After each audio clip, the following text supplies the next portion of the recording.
driven initiative by Data Engineering Pilipinas that brings together a dedicated group of individuals. So, here, we share our passion for honing project presentation, interview skills, and knowledge sharing in a fully supportive and collaborative environment. We cover various topics in data engineering, analytics, AI, and related fields. So before we get started, here's a few quick reminders. So first, you can type your questions anytime in the chat, and we will have a Q&A portion later. And this session is being recorded, so you can watch the replay later in our DEP channels such as the YouTube.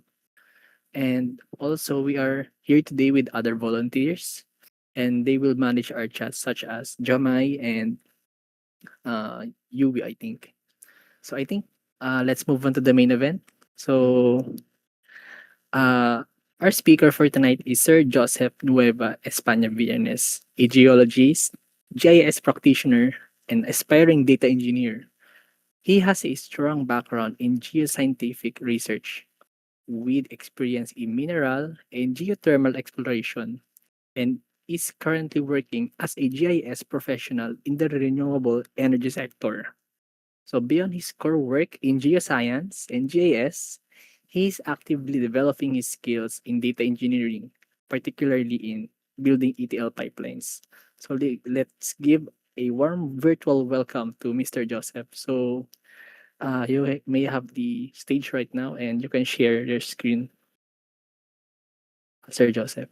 Thank you, Sir Renan, sa introduction. So, my project is entitled Scalable and Cloud Native Seismic Data Pipeline. Um, for the presentation layout, please be informed that I'll be discussing first the project overview. Second is the general architecture. Third is the an in-depth discussion of the ETL pipeline. Fourth would be the visualization and insights. Fifth would be challenges encountered during the development. Sixth would be future works and improvements. Uh, so, um, bakit nga ba siya cloud native? So, it's because first, it's decoupled. So, yung storage, processing with PySpark, and warehouse and analytics with BigQuery operate as separate independent layers. That is containerized, allowing it to run in the cloud. So, why is it scalable? Um, GCS scales infinitely to store unlimited historical data at a low cost. Or in this case, it stores seismic data. So it's also scalable because of the PySpark engine. The code is designed for distributed processing, ready to handle massive data volume increases. So it's also scalable because of I used BigQuery warehouse, so it can handle rows ranging from 100 to a million earthquake records. So why make this project? As we all know, Philippines is a disaster-prone country. Aside from typhoons, currently we are experiencing El Nino. We are also experiencing about 30 to 70 earthquakes a day. So with this frequent seismic activity that can significantly impact communities and infrastructure, I made this project. So while PBox provides publicly accessible earthquake bulletins, the data is not structured in a warehouse-ready format. So it does not support automated near real-time analytics. What you can see on the left side of the slides is the earthquake bulletin, the website of PBox where they upload the seismic data. So yeah, to address this gap, I built this pipeline that continuously ingests, transforms, and stores earthquake data for downstream analytics or visualization. So next slide po, sir. Thank you. So for the general architecture and technologies, just a quick project scope disclaimer lang. This project, I intentionally utilize a broad set of data tools and technologies because the primary goal is to gain hands-on experience across the data engineering stack, including orchestration, containerization, infrastructure as code, distributed processing, and cloud native warehousing. So rather than optimize for minimal tooling. So next po, sir. Yan lang po. So so the problem of manually eh, lang po. So for the infra ano po, sir? Ito lang po ulit. So so the problem of manually setting up cloud resources, manually documenting the process you took step by step. So I employed Terraform to solve that problem. So with Terraform, the infrastructure becomes version controlled in Git. So you can have safe changes, the plan before apply principle of Terraform. So the infrastructure is also documented as code, thereby making it reproducible. So this ensures the entire infrastructure can be recreated from scratch. So for the data engineering stages or data engineering pipeline, so for the extraction and staging to data lake and transformation and post-load transformation, so each pipeline stages executes it in its own Docker container. So utilizing the Airflow Docker operator. So this design allows individual pipeline components to be updated independently without modifying Airflow DAGs or redeploying the compute engine instance. So for the orchestration naman that is shown above, the pipeline runs in a Google Compute Engine virtual machine and is orchestrated using a containerized Airflow with Docker images pulled from Google Artifact Registry. So why Google Artifact Registry? Uh, why Google Artifact Registry over Docker Hub? Sa Google Artifact kasi you can minimize the managing credentials since yung Google Compute Engine mo and Google Artifact Registry can be on the same project within the Google Cloud. So you don't need to manage another credentials. So yun po, sir. Next slide po, please. So yun na, for the in-depth conversation about the orchestration, so yung project operates in two execution modes. First is the one-time historical backfill. So it retrieves archived earthquake data from the PBox website. So from January 2020 up to the month preceding the DAG's initial execution. So if you are gonna execute the pipeline, let's say today, August 1, so when you trigger the one-time historical backfill, it will backfill from January 2020 up to last month, July 31. So and another execution mode is the recurring incremental ingestion. So the DAG supports configurable daily or hourly execution. So the user can set up the pipeline to uh, if he or she likes to execute it hourly, daily, weekly. So yeah. So for the scheduling, I opted not to schedule the DAGs inside Airflow, but I opted to control execution at the infrastructure level to optimize cloud costs. So kasi the GCE virtual machine is managed through the Google Cloud instance scheduling to limit yung compute uptime. So when the BM restarts, a startup script triggers the Airflow DAG to execute the pipeline. So once all tasks is complete, the BM shuts itself down, ensuring compute resources are active only during the processing windows.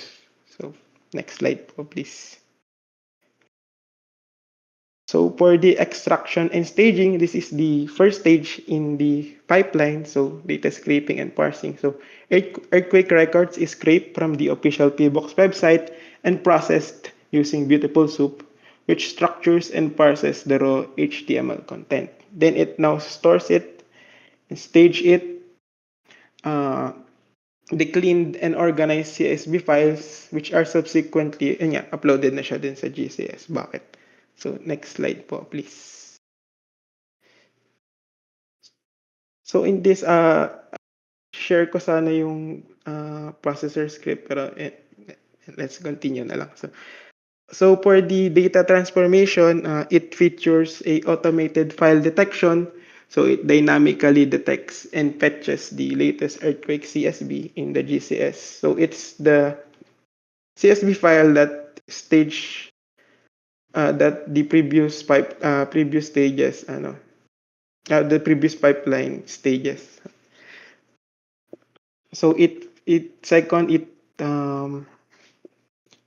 features a distributed processing. So it initializes a PySpark session to ingest data directly from GCS and apply cleaning, standardization, and enrichment transformation. So in here, it employs datetime normalization, typecasting, text cleaning, feature extraction from the raw data.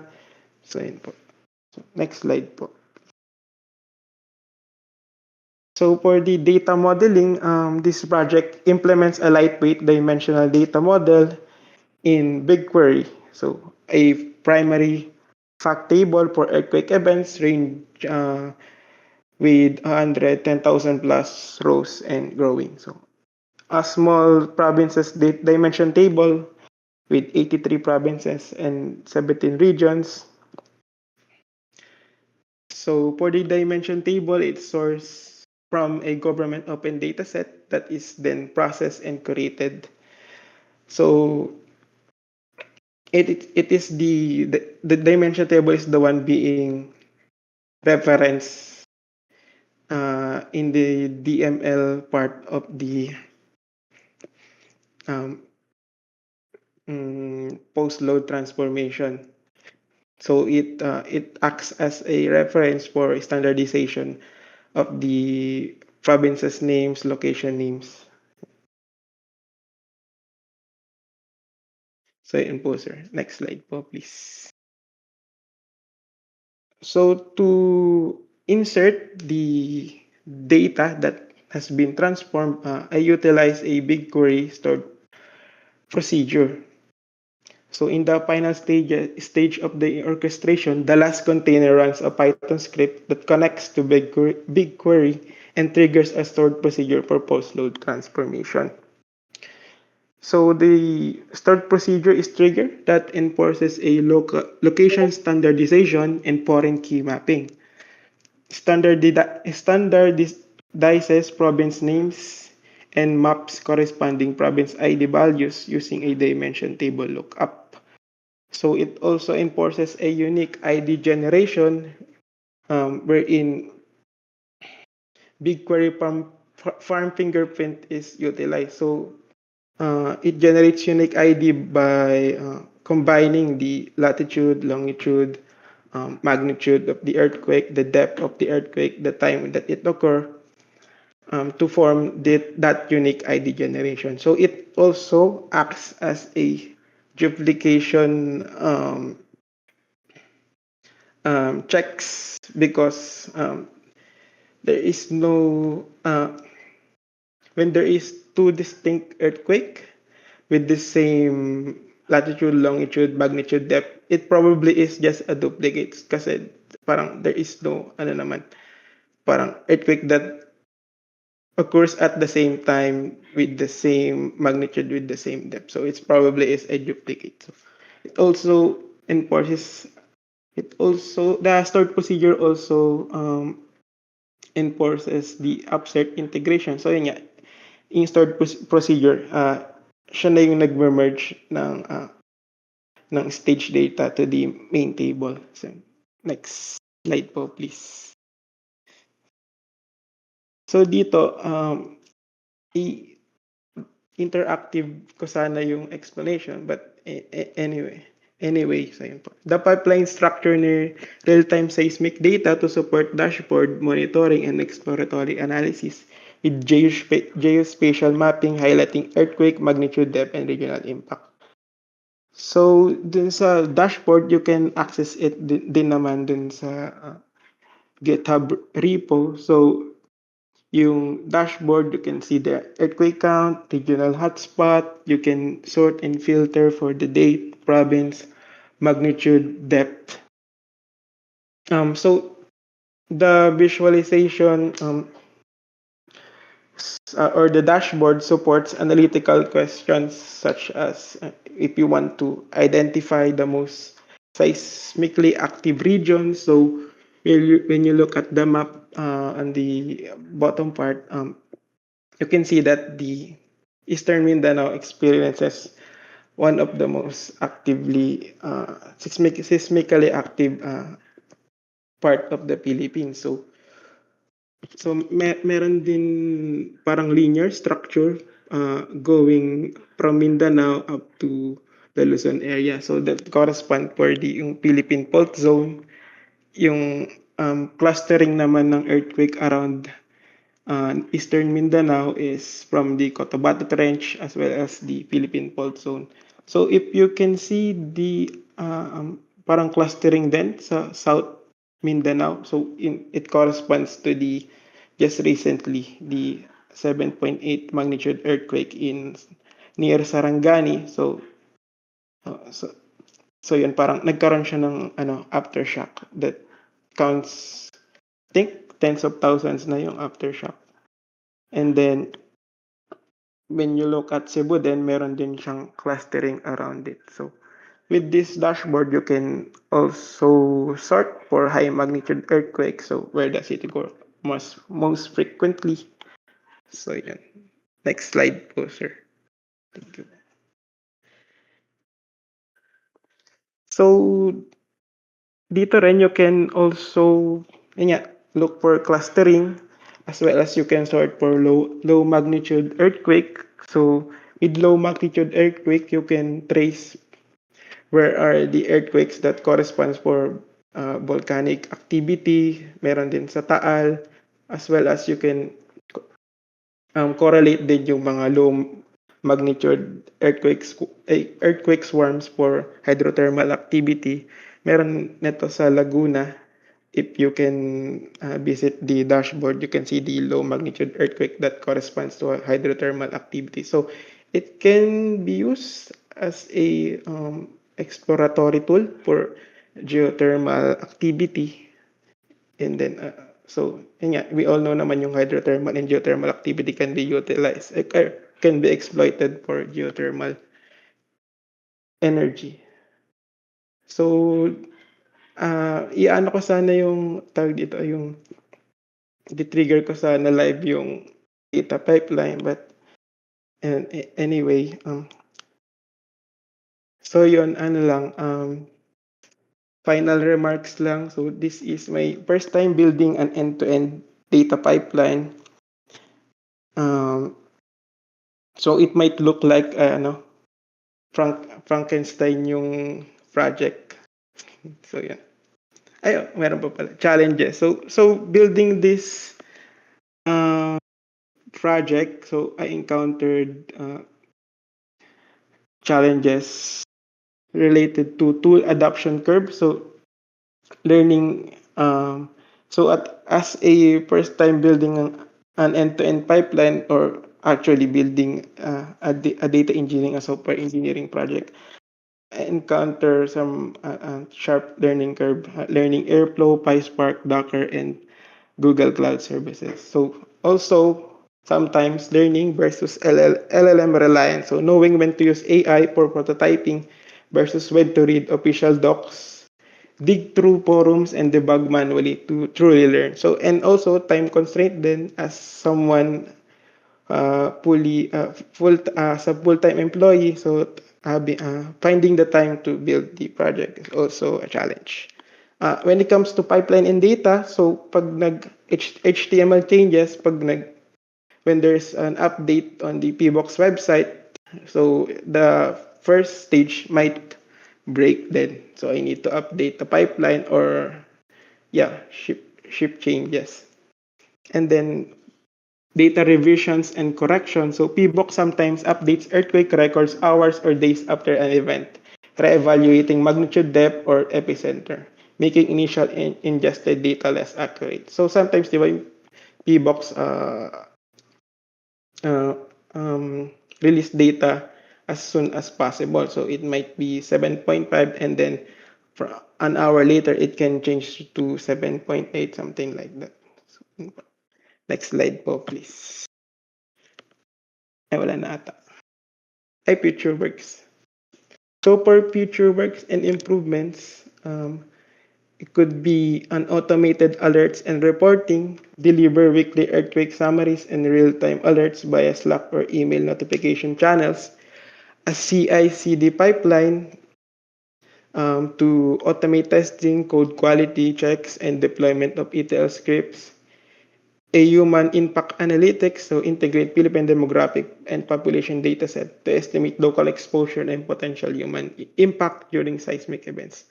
Also, public API layer. I think yung PBox counterpart sa US has a public API layer sa USGS. So this might be something that can be a worthwhile initiative then.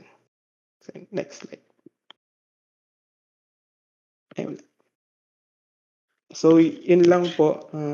Thank you po sa pakikinig. I hope it's worthwhile po. Thank you po.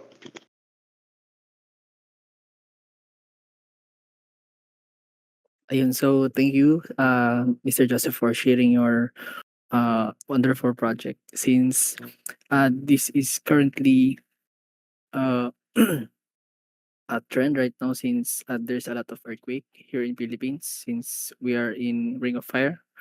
So right now, tama yung data set I mean yung data na na-release, since mostly in the Mindanao, especially in Davao and Surigao, has a lot of earthquake right now, and also in Cebu.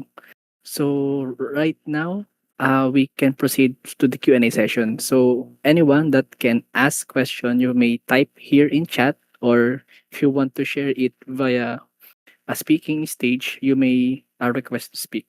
So everyone can now uh, share your question. Thank you.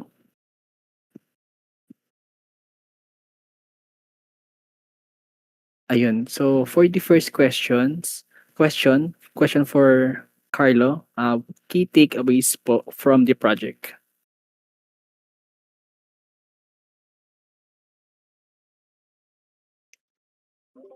Siguro parang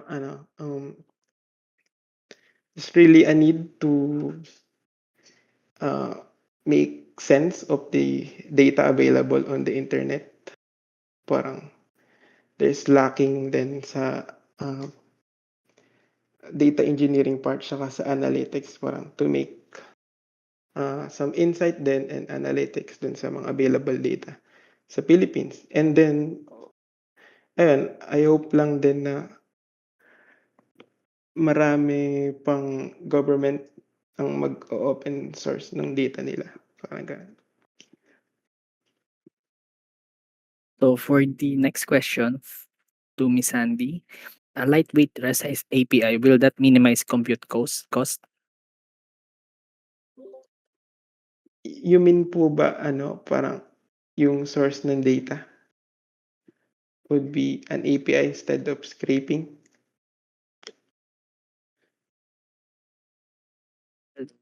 Yung question niya is about the lightweight REST API, if will minimize the compute cost to the related siya sa public API layer for your future work or improvements.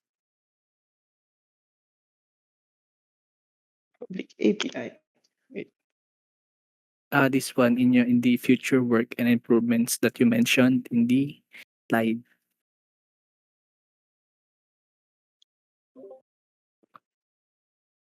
I I think no, kasi parang magkakaroon din ng, hmm, compute cost, madadagdagan yung compute cost 'pag meron kang public API layer. So, yun din, parang magiging challenge din siya, I think. So I think since the costs are mentioned here, so can you share if pwede how much yung cost mo for running this pipeline for So, the for the project? so yun, about 150 pesos to 200 pesos a month yung cost niya for running it about 20 minutes a day, every day of the month.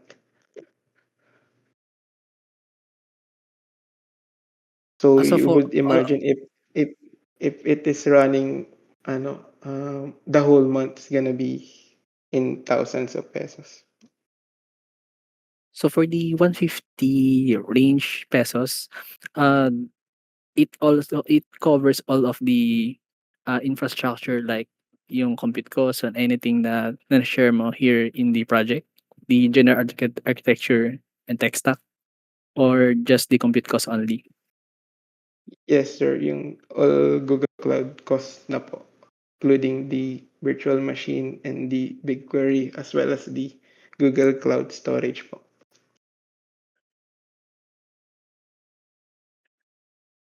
Okay, so for some people na nag-share, so Cardo said that as this project as a middleware, I think not, but it would be great addition for other project using data. So another thing that I want to ask, so since you mentioned that you are aspiring a data engineer, so from a full-time GIS in work, so how can you translate your work from JS to data engineering aspirant? So, ano yung habits na meron ka sa JS na nakakapag-help sa'yo to boost or to transfer your skills, a knowledge transfer to data engineering? So, while doing this So, project or anything. so sa GIS, there's um, really many things to do in the data engineering side. So in my current work, ano, we are not we are still utilizing yung Excel database, something like that. So I think it would be really an advantage if you are utilizing the data engineering technologies, tools, principles din sa GIS. Um, Currently, I just finished a second project and doing para siyang parcellery data engineering pipeline, um, wherein I utilize then SQL, Python in updating the database within Postgres, and then the Postgres is connected to PostGIS if you are familiar, and the PostGIS is connected to a GIS software, so the updating of data is now automated. Ayun, ayun. Thank you So, po pa sa for question. the another question from Miss Sandy. So, how many DAGs that are orchestrated by Airflow or just one initial DAGs.py? So for the DAGs, there are two DAGs. One is the initial and two is the recurring one that is triggered every hour or every day. The initial DAGs yun yung nag-retrieve sa archive earthquake data kasi separate ano siya parang address uh, dun sa latest update ng earthquake ng PBOX. So two DAGs orchestrating three stages of the pipeline po. So for the recurring incremental ingestion, so paano mo naha-handle let's say yung, incoming na new changes from the feedback since yun nga may data na sinasabi mo let's say yung siyempre mabilis yung entry ng data so 7.5 agad yung pumasok pero yung pala meron palang correction. So how do you manage that problem for pipeline? So right now, wala pa. So kung ano yung unang pumasok, let's say 7.5, it's gonna be 7.5. Yun po. So it's still ongoing progress po. Ayun. Ongoing problem. So since you are a JS specialist pala, so can you share your day-to-day work since I think some of us here doesn't know what is your currently day-to-day work as a JS and what's uh your 3 years so bakit ka nag-aral as a data engineer ba't mo nagustuhan siya to share your ano rin naman yung journey mo as a sa career mo right now if okay lang. Okay po. So sa day-to-day work as a GIS specialist din, uh, you are tasked to update the database, to update the parcel data, the polygons if you are familiar din sa GIS. Um, so you are tasked then to create maps for stakeholders, um, to ano din mm, create parang pipelines then on how to update yung database. So I think magiging useful yung data engineering practices in GIS. So currently kasi sa work we are doing it almost manually, copy paste the update to the database like Excel, ganon. So I think um, parang it's ripe na for data engineering practices to take over din sa GIS. Yan po. So nice. So maganda pala yung background mo as a JS specialist. So it is a correlated naman pala to the data engineer.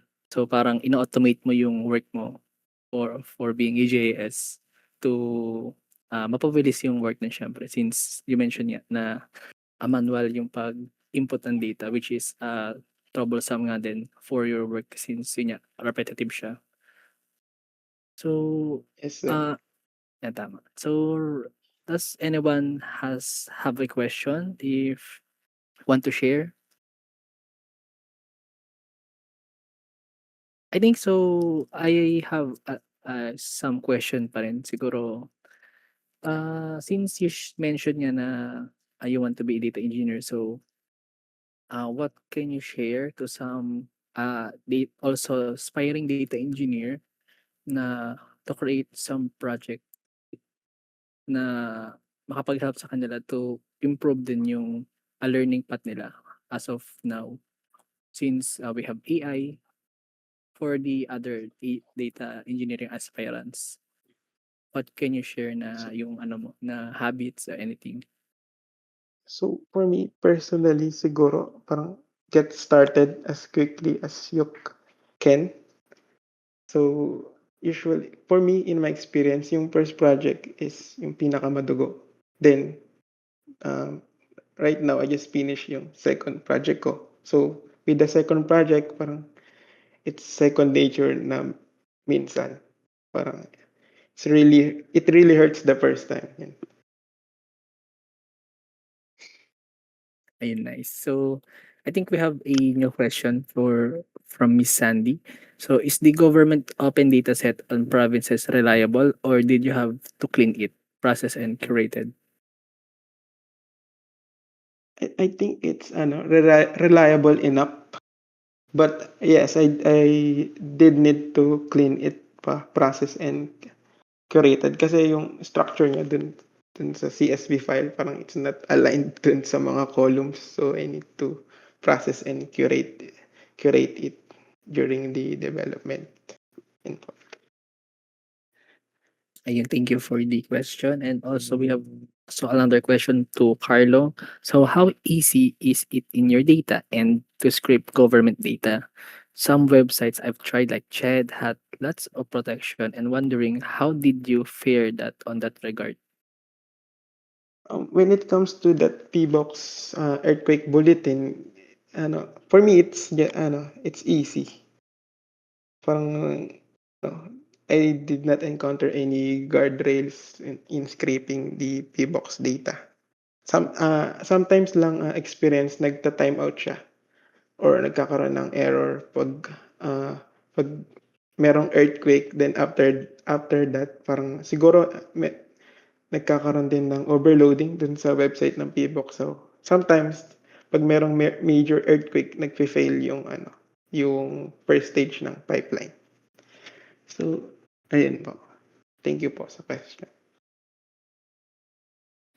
So I think I can answer that for yung end to yung nagkakaroon ng problem when it comes sa scraping. So if some data kasi from the government is not I think not open to the public. So if you want to scrape nga yung data for that, I think you should message them via email to if they have an API. I think for that. So I think meron namang mga ganong instances from the government. I think it may help yung sa project na na-create mo, Carlo. So and I think another question is from Ken. Why not use Cloud Composer instead of deploying Airflow in GCE? Ayun, good question. Kasi looking back when I'm creating this project, parang beginner pa lang ako. So inisip ko nun, pinagpilian ko Cloud Composer, or GCE. So the project kasi parang for me got complex very quick. So parang inisip ko, why not just use GCE, then clone the repo there, install the dependency such as Docker, and then run it from there. So yun. Siguro looking back then, kung i-redo ko tong project, I might use then Cloud Composer or Cloud Run. Ayun. Thank you po.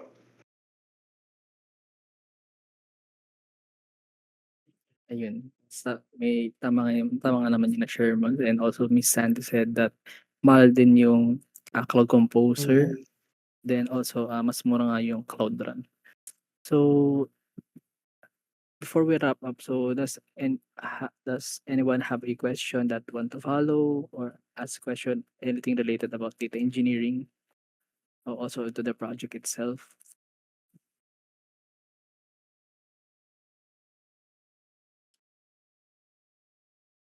I think wala na siguro or wait, let's wait for other person that typing.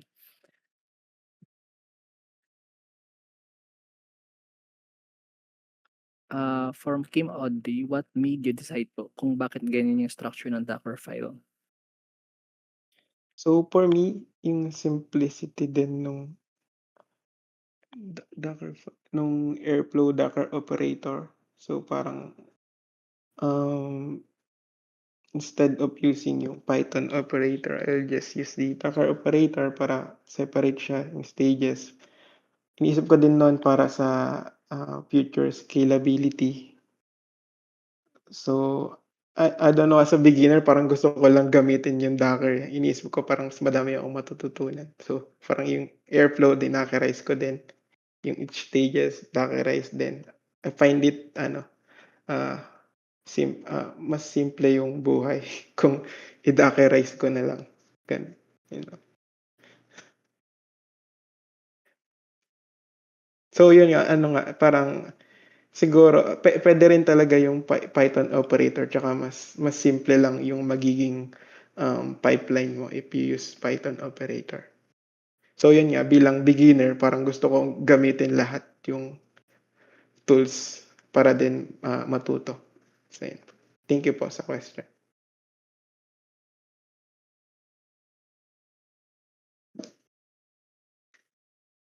So yes, sabi ni Kim Aldi, yes, kahit nung nakita ko yung repo, I thought bakit di Python operator. So, yun nga, Shiny Tingo and Dockerization. Welcome to modernization. So, I think there's a few question pa. Let's say 2 question to follow if meron pa. Do you want to share something na meron ka bang project na gusto pang i-share or anything na you want to advertise while we waiting to final question? Siguro if anyone then can provide tips or advice for someone like me and others na trying to uh, transition to data engineering or data engineering practice. Yun. Ayun, so Joseph wants to yung bigyan siya ng advice if anyone na data engineer here dito, yung mga senior, I think meron talaga dito mga senior dito, tahimik lang sila. So if you want to share to Joseph if there is some improvements that he needs, please comment here in message section if ever. Or if you want those that want to share, pwede naman via PM. And I think yung project mo naman is a good start siya kasi some of the data engineer doesn't create projects and just asking lang on the tech stack of nagpa-follow lang sila kung ano yung pinaka-modernize. Like yung mga gold and silver, anything like that. So yun nga, if you want to be a aspiring data engineer, so why not to choose a problem itself rather than following a shiny thing na tech stack. So yun nga, better to have a problems that need to be solved, especially in real world. Like this one project na about nga sa earthquake which is relevant ngayon in in our country. So I think there's no question, no? Wala na siguro. I think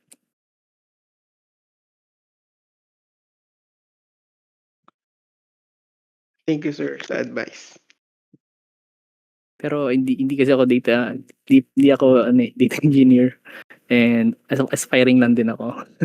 And yun nga, as my journey rin, yun nga, better nga to solve problems rather than following shiny tools na meron talaga here in sa sa industry na meron ngayon. So I think we should end now and ayun nga, for Miss Sandy said sa feedback niya. So thank you for the presentation. I liked it. I like that it well Thank organized you and well po. presented. Thank you So po, Ma'am Sandy. so Miss Sandy is one of the prominent here in Data Engineering Pilipinas and yun nga, it's an honor to receive feedback like that. Thank you po Miss Thank you Sandy. po. So I think we should end this presentation and thank you again, Mr. Joseph, for sharing your expertise and to everyone who joined tonight. So if you enjoyed this session, don't forget to follow our DEP channels and join our upcoming Data Masters event. So you can also volunteer to present or help out. Just message us here in Data Engineering Pilipinas in Discord or in Facebook. Please reach out the moderators or the admins in Facebook or in this Discord. So thank you and I hope more presentation to come to you, Mr. Joseph, since you mentioned nga na meron kang project again. And we welcome you to present here in Data Masters. And thank you everyone and have a great evening and see you next time.